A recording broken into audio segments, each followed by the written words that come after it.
Shalom, and welcome to Parasha Pairings with Jeff and Sherri. I'm Jeff Friedlander. And I'm Sherri. And we're glad to have you with us. This week we're in Parasha Lecha, and this is out of Genesis chapter 12, starting in verse 1 through 17, verse 27.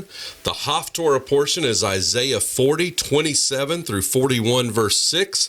And the Brit Hadashah is in John 8, 51, and Romans 4, 1 through 25. Yeah. The common thread that we found that goes throughout, well, honestly, there's a lot of them, okay? This Parsha is full of great nuggets. It's just huge. And we actually are doing multiple videos on this because there's so much to talk about. But the common thread that we want to kind of highlight today is that trust, or that's another word for faith, is credited as righteousness. That when we walk in faith or trust in God, we have this thing He gives us called righteousness. And you'll kind of see that as we go through this.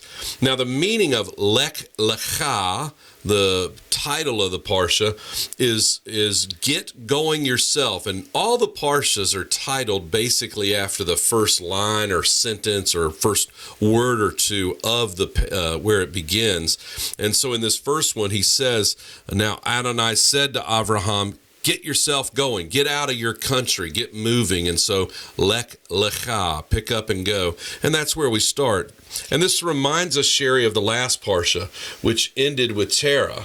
Right. Abraham's father, who had traveled for some reason, left went to the land was heading towards Canaan, and landed and stopped in Haran. And he leaves, and so he's in Haran with the family, and God now speaks to Abram and says, hey, you needed to keep moving. Let's get you to Canaan. And that's where we pick up the story. So today, we're going to do an overview of the Genesis account here of Avram and Avraham. And we're going to touch a little bit in the Haftorah. And then we're going to barely sneak in a little of the New Testament, because out of this, we're pulling several different nuggets today.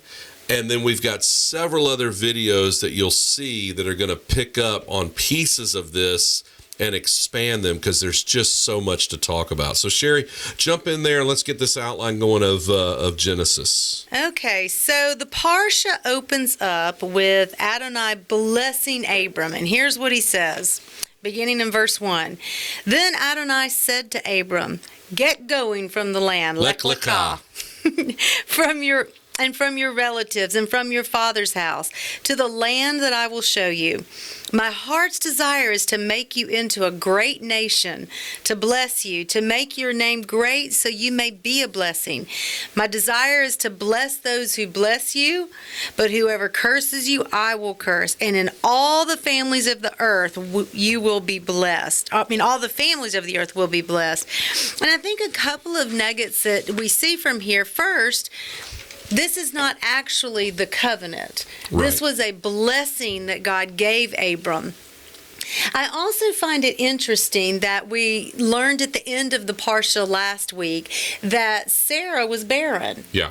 So as Adonai is speaking to Abram and telling him, I want to make you great nations, he's got to be thinking, how? Right. My wife is barren. How are you going to make me a great nation? So this is a huge leap of faith for him. The beginning of this trust theme that we're talking about. Right. He trusts God right away with all of what God speaks to him. I think also another thing that we take away from here is that God is going to bless the families of the earth. This isn't just one people. It's whoever's going to follow in, so we're going to see, in line with this trust that Abram has, then they're going to be blessed as well. Right. And then finally, we see here this idea that he is blessed with a land promise, with a seed, and he's blessed. This is a common trio that we see from the garden, which we're going to pull out and probably do another video on, because the land, seed, and blessing is repeated over and over through Abram's life. We see it into Moses. We see it into Yeshua's life, and we see it into modern day today. The land, the seed, and the blessing. It's a continual blessing. Let's pick it up in verse 4, Sherri. So Abram went, just as Adonai had spoken to him. Also Lot went with him, so he took a lot with him. That was my joke. She stole it. If you like that joke, it was mine, actually. Yeah. If you think that was silly, it was all mine. on her. So he took Lot with him. Now Abram was 75 years old when he departed from Haran. Abram took Sarai his wife and Lot his nephew and all their possessions that they had acquired and all the people that they acquired in Haran. That's going to come into play in just a little bit as we read on. They left to go to the land of Canaan, and they entered the land of Canaan. Abram passed through the land as far as the place of Shechem and as far as Moreh's big tree. And the Canaanites were in the land then. Verse 7 picks up and says, Then Adonai appeared to Abram and said, I will give this land to your seed. So again, there it is again, land and seed. So there he built an altar to Adonai who appeared to him. And from there he moved to the mountain to the east of Bethel and erected his tent with Bethel to the west and Ai to the east. And there he built an altar to Adonai and called on the name of Adonai. So here we have the second mention of the word altars in the Bible. The first one we saw was with Noah. Last week, Noah gets off the ark and he builds an altar. Right. Here, Abram he comes into the land of Canaan, obeying God. He enters in through the land, and when he enters in, he builds an altar to God. He hears God tell him, I'm giving this land to you and your seed. He hears this blessing again, and he builds an altar, a place of memorial, a place of sacrifice, a place of offering, a place to say, this is where I met God, and God met me, and something happened here. We actually see in this one, 3 different altars get built in this Parasha in different properties.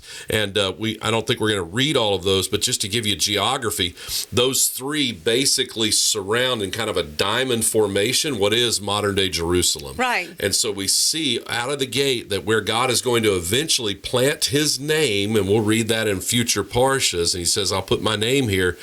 Abram was given, and he put altars kind of marking almost boundaries, if you will, prophetically, not knowing this is the land of promise. This is it. This is the home. This is Jerusalem. And very interesting. Also noting that the Canaanites were there at the time of Abram. So we get starting to peel back some of the story that's going to unfold later in our later parshas. Yeah.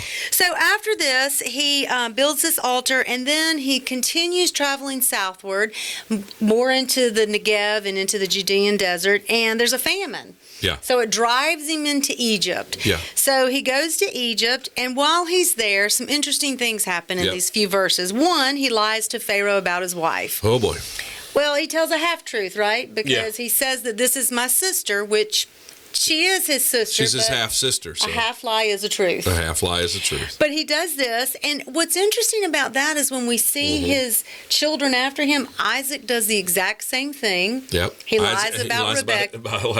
Lies about Rebecca. Yep. And then we also see that Jacob actually has the name deceiver. Yeah. So passing through this generational line, we see this negative part of Abraham passed through, along with the blessings. Yeah. We also see another interesting thing in these few verses. So Pharaoh begins to experience plagues in Egypt. Yeah. And he realizes what's happened, and he tells Abram, go, just go, get out of here.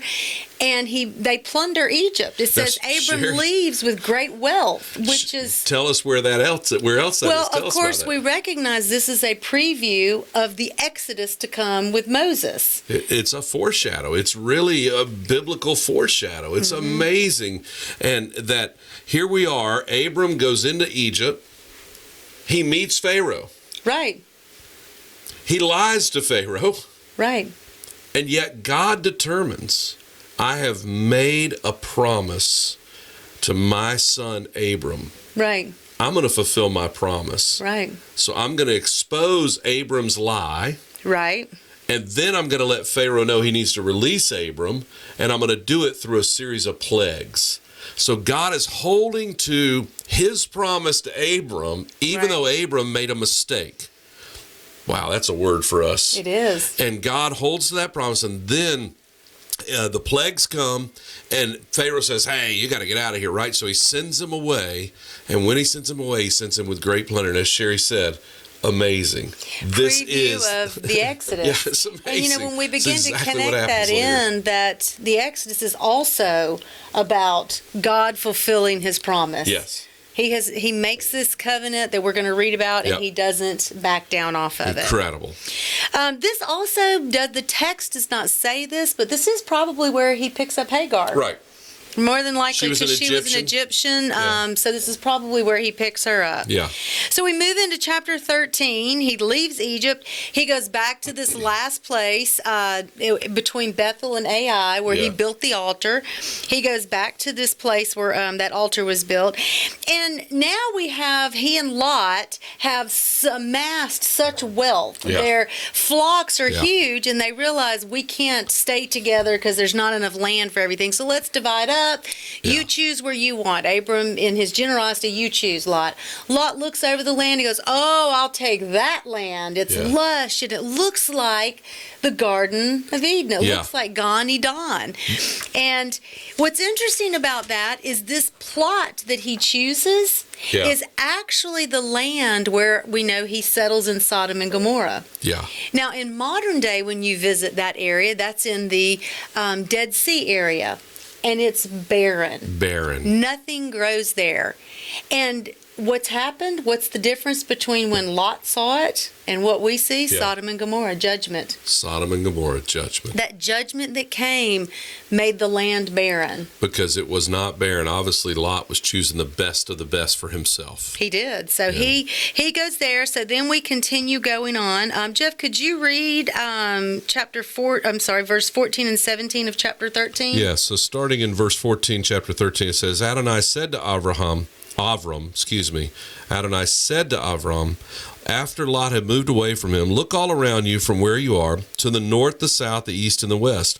All the land you see I'll give to you and your descendants, and this is Ulzeracha, and to your seed forever. And I'll make your descendants as numerous as the specks of dust on the earth. So that if a person could count the specks of dust on the earth, then your descendants could be counted, right? Get up, walk through the length and the breadth of the land, because I'll give it to you. Avram moved his tent and came to live by the oaks of Mamre, which were in Hebron, and there he built another altar. So we see another altar. But this is the place where he is walking throughout the land. He's looking as far as he can look, wide and see. And this is a biblical literature tool. It does not mean that Abram actually got up and walked all the way, however many hundreds of kilometers or thousands of kilometers to the north, the south, the east, and the west in a circle. It doesn't mean that. This is a biblical literature tool that tells us he was going far in one way, going far in another way, going far in the other way, and it was looking, and it was the idea that it was a large area. God actually gives the boundaries in another passage, and he actually lays them out by river markings, etc. Here we just get this picture that it's going to be big. But what's interesting, Jeff, is in the ancient Near East culture, it was actually a legal ritual To walk it. for them to do a final walkthrough to show the possession of the land that they have. Very interesting. He's even walking according to some of the traditions to mark and say, this is the land that we're going to possess. And so when we talk about whose land is it? Is it the Arabs? Is it the Palestinians? Is it the Israelis? Is it whoever? Here's the deed. The Canaanites were there. There are no more Canaanites. They've been disappeared for thousands upon thousands of years. God promised it to Abraham and his seed. It is Abraham's land and his seed. Yes. That's whose it is. So we move from there into chapter 14, Yeah. and we get into the war part. Yeah. We have these 4 kings that make war against these 5 kings, and just it's war. It's war. So It's a big battle. You're reading about this war. And in verse 14 of chapter 14, it says, when Abram heard that his kinsman, which is Lot, had been taken captive, he rallied his trained men, those born in his household, 318 of them, and went in pursuit as far as Dan. Now, a couple of things here. Lot has been taken captive. Yeah. They've carried him up to Dan, which is in the far northern part of Israel, and Abram is moved to go, I'm going to go rescue him. And he takes 318 trained men. Yeah. It's as if Abram is building a nation before he even has his own seed. Before he's told he's got to build a nation. He's got these He's building a trained men, nation. and he's amassed this wealth. So he goes and he defeats them. Yeah. He defeats them. But talk to us about where he went to go get him out of Dan. He goes as far as Dan to the northern side. Now, who is Dan? Well, Dan is named for the tribe of Dan out of Moses. But that hasn't happened yet. So don't be confused here. What he's actually saying is Moses is recording this history for us so that we have it. And in Moses' recording, the Bible is written for us but not to us. He was writing this to the people of the day, to the Israelites in Moses' day, and as a record for the children to come, like us. And he's putting a marker. He's saying, hey, I want you to know Abram went as far as Dan. They would know the tribe of Dan is the northernmost part of Israel at the time of Moses. It's in the furthest northern corner. Right. And so he's just giving a marker to say, yeah, that furthest northern corner, that's where he went up to. Interestingly, that's an old Canaanite city, and there's a gate there that's been unearthed that's 4,500 years old. If you go to Israel with us, you see this gate. It's an amazing city area that's been excavated now. And this gate is actually titled by Israel Abraham's Gate, because we know that at some point Abraham traveled through this northern territory, either during this story or when he came into Canaan the first or second time, and he actually traveled through that very gate to be in the tribe of Dan area, more than likely in that area. Yeah. Okay. So, that's a very interesting fact. And I think it's good to clarify that he comes out of this war and he meets another very pivotal and important character and person to the narrative. He meets Melchizedek. Yeah. And Melchizedek means king of righteousness.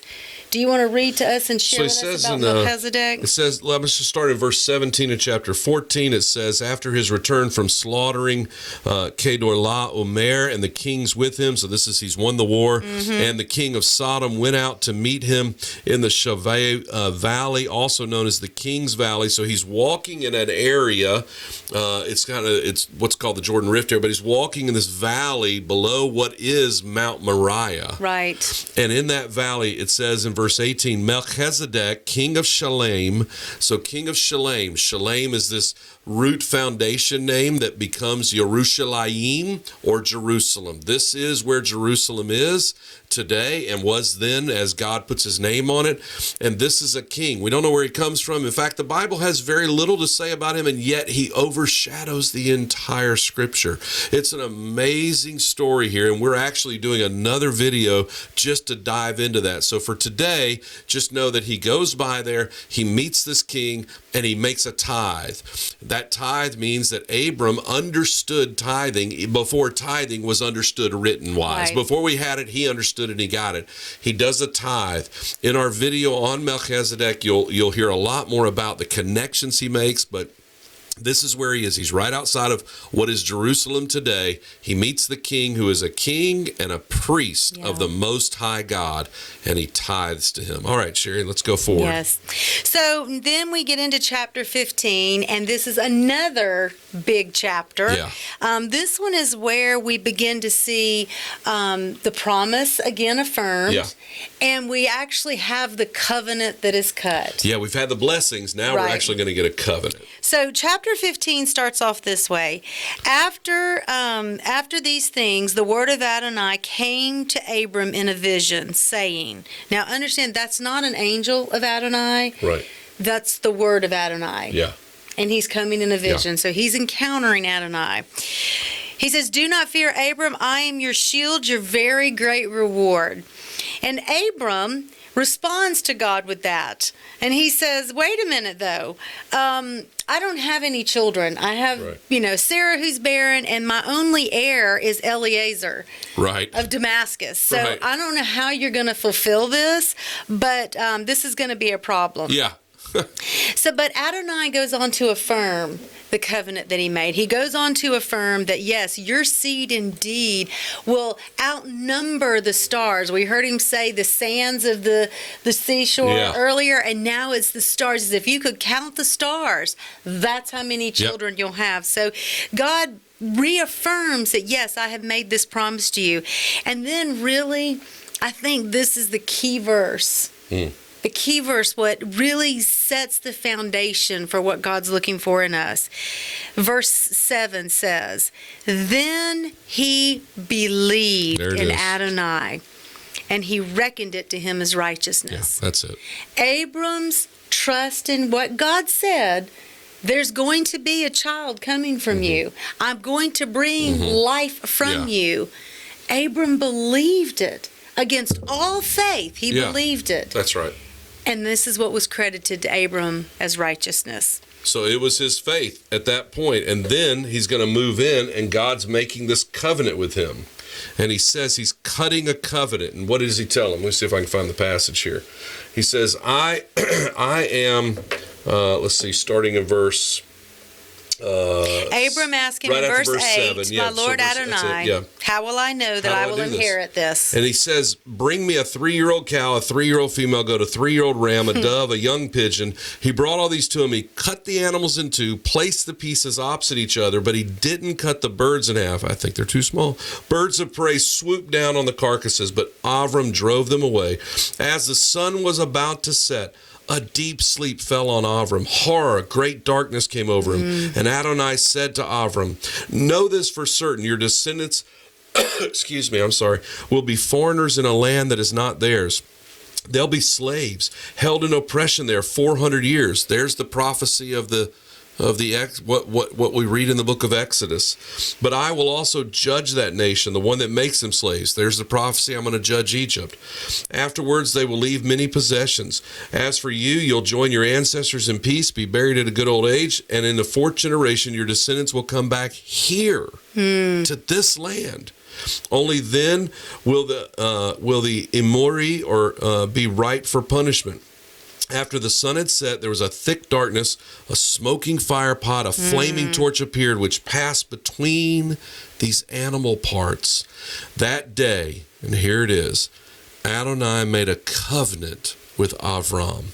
"I'll give you this land to your descendants, from the valley of Egypt to the great river, the Euphrates River, the territory of the Keni and the Kenizi and the Kadmoni, the Hittite, the Perizzi and the Rephaim, the Emori, the Canaanite, the Girgashi, and the Yavushi." All the inhabitants, the Canaanite kings. These are the tribes. He's saying, from this land to that land, from Egypt to the Euphrates and all the tribes in between, your descendants are going to come take that land. That's what's going to happen. Now, we're going to encourage you to watch our other podcast on cutting covenant when we really dive into this. But the key here is that the covenant was made, and it was God who took on all, because Abram was in a deep sleep. Yeah. It was God alone who passed through these pieces, and he affirms, "I'm going to give you this land and this seed." So this is an unconditional covenant that God makes. Yes. All right, so moving on. We move on to chapter 16, and this is the story where Sarah begins to lose faith. She's realizing, I'm so old, I don't know how this is going to happen. So she gives her maidservant Hagar to Abram and says, have a seed through this one. So Hagar, of course, gets pregnant, and Sarai gets kind of jealous. She's not happy. So this is the first time she drives Hagar out. And poor Abram, he's, okay, go ahead. So she does this, but what's interesting about this that I thought was so powerful is while Hagar is crying out and she's been banished, the angel of Adonai appears to her. Right. This angel of the God of Abram.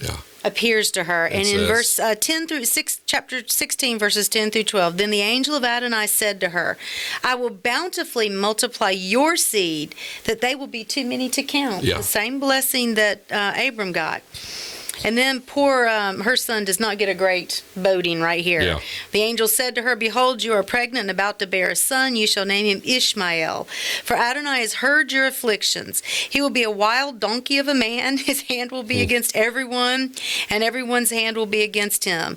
And away from all his brothers he will dwell." And then in verse 13, I love this. She says, she called Adonai, who was speaking to her, "You are the God who sees me." This is Adonai Ra'ah. You have seen me, God. You've answered me. I'm noticed by you. And this was not, we read later, we're about to touch into, was Yeah. not this child of promise. Right. Yet God has a blessing still for Ishmael.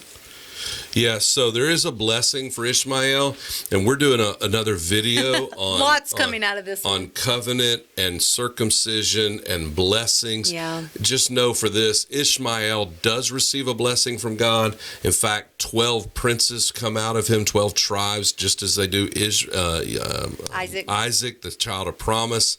But the covenant promise goes through Isaac, the seed. Yeah. So we move into chapter 17, and that's the final chapter of this Parsha. And a lot of big things happen here also. Yeah. You've got Abram's name is changed. He moves from Abram father to Abraham, meaning father of many. Yeah. Which Avraham is actually exalted father in Hebrew, and this is father of nations. So now he goes from being just a highlighted father, that he's a good, righteous man, he's a good father, he goes to being the father of so many, right. The father of nations. We also see Sarai's name changed here, which means Sarai means my princess, and she now becomes Sarah, which is the princess. So again, it goes from this a princess instead of personal right. to many. So she becomes a princess. Then we see in verse 7 of chapter 17. Again, we see another affirmation of the covenant. Yeah, here we go. And here's what the Lord says. He says, I will establish my covenant between me and you and your seed after you and throughout their generations for an everlasting covenant, in order to be your God and your seed's God after you. So part of the covenant is not only am I going to bless you with land, not only am I going to bless your seed, but I'm going to be their God. Yeah. I'm going to be the God of your seed. Well, what does that say to us? When we trust in this God, he becomes our God as well. And he goes on to say, I'll give to you and your seed after you the land where you're an outsider, the whole land of Canaan, and as an everlasting possession, I will be their God. Right. So that's us. I know. Thank you. Yes. So we see this idea of God establishing, I'm going to be the God of a people. Yeah. I'm going to be the God of a people. And then we move into seeing the promise of the son to Sarah. Actually, just before that, in verse 9, Abram's part, right after that, God said to Abraham, as for you, my covenant you must keep, you and your seed after you throughout their generations. This is my covenant that you must keep between me and your seed after you. All your males must be circumcised. Now, we're going to address this in another podcast as well, because that's a big topic. Yeah, we'll talk about circumcision another time. And the covenant is a big one to address there. But a couple of things I think we want to note. Yeah, quick highlight here as we get ready to close out. And one of those, Sherri, is something that you really recognized about life and death. Yeah, so Abraham circumcises Ishmael. Yeah. Now, Ishmael is not the son of the promise. Right. Isaac is the son of the promise. And incidentally, Ishmael was circumcised at age 13. Yeah. So this is that age of accountability. He understood what was happening, whereas the covenant was given to the 8-day-old. Yeah. That's when the covenant happens, at 8 days old, of the circumcision. But Romans 4:18 through 20 sheds a little bit of light on this for us, about these two sons and what's happening here, part of the promise we're getting. Yeah. Starting in verse 18, let me back it up here. In hope beyond hope, Abraham trusted that he would become the father of many nations according to what was spoken. Yep. So shall your descendants be. And without becoming weak in faith, he considered his own body as good as dead, since he was already 100 years old, and the deadness of Sarah's womb. So here's what we have. Hagar, who was young and was able to have children, has this child Ishmael, which was not against natural law. Right. This was the child of the flesh. It was easy for her. Yeah. Sarah's was barren, and her womb was dead. She was past the age of the ability to have children. And out of this death, this womb of death, the miracle of God awakened that womb and brought life. the gift of the promise, Yeah. the covenantal son, Isaac. Yes. Out of death, God brings life supernaturally. Supernatural, and I'm sure for those who have ears to hear, you get the spiritual connection to Yeshua, the death, the life, the resurrection, all of these things. There's a beautiful foreshadowing of this whole picture of death and life coming from a barren womb. And God always makes a promise to us that in our death we get life. That if So He's the beautiful. one we trust, we get life from it. So beautiful. Let's skip over real quick to the Haftorah, Isaiah chapter 40, starting in verse 8. We're going to highlight. We're going to pick up 41, 8, 10, and 16. We'll just read those. Just because we want to tie this in. This is where Isaiah is prophesying to Israel. They've already had, all the tribes have come about. And the thing we wanted to bring out here in the continuity of the story, the connection point of the story, is that God has not forgotten his promise. And he says, but you, Israel, my servant, Jacob, whom I have chosen, descendants of Abraham, my friend. I love that. I took hold of you from the ends of the earth and called you from its uttermost parts. And I said to you, you are my servant. I have chosen you and not rejected you. Chosen and not rejected. Now, you've got Israel who's been exiled, and you've got Judah who's coming into exile. And he's reaffirming, I'm not rejecting you. My covenant will stand. That's right. Again, remember we mentioned earlier the promise, even in the midst of tragedy or trouble, even in the midst of our own sin, God, when he makes a promise, he carries it through, and he will find a way for us to become part of the redemption. Yes, and then it goes on to say, fear not, for I am with you. Be not dismayed, for I am your God. I will strengthen you. Surely I will help you. I will uphold you with my righteous hand. Amen. And that is the promise of God. Yeah. It's on me. I will uphold you. And then, do you want to connect very quickly into the Brit Hadashah? Well, finally, in Romans chapter 4, there's so much to cover there, and we are actually going to be doing a podcast on circumcision, covenant, and in that podcast, we're going to deal in Romans chapter 4 extensively. We're going to go through that chapter pretty detailed to help kind of connect some dots there. But one verse that I kind of want to highlight, and Sherri and I are kind of page turners, so she's been reading out of the Tree of Life version. For those that are asking, I'm reading out of the complete Jewish Bible. And here's what it says. It says, I have... what verse? Starting in verse 16, the reason the promise is based on trusting is so that it may come as God's free gift, a promise that can be relied on by all the seed, there's the word, not only those who live within the framework of the Torah, but also with the kind of trust Avraham had. Avraham Avinu, for all of us, accords with the Tanakh where it says, I have appointed you to be the father of many nations. Jeff, he goes that's through here and huge. speaks of all of us understanding that God himself has appointed a seed for those within the framework of the Torah that we trust just as he did. Yes. And when we do that, we can expect to be accounted for as righteousness. So that's where we're going to stop today, and we'll pick up a bunch more. Did you have one more? I was just going to say that next verse, he is the Father in the sight of God in whom he trusted, who gives life to the dead and calls into existence that which does not exist, which is exactly what he did. Goes back to with what Isaac. you said about Sarah and about Hagar and Isaac. So that's it for today. Obviously,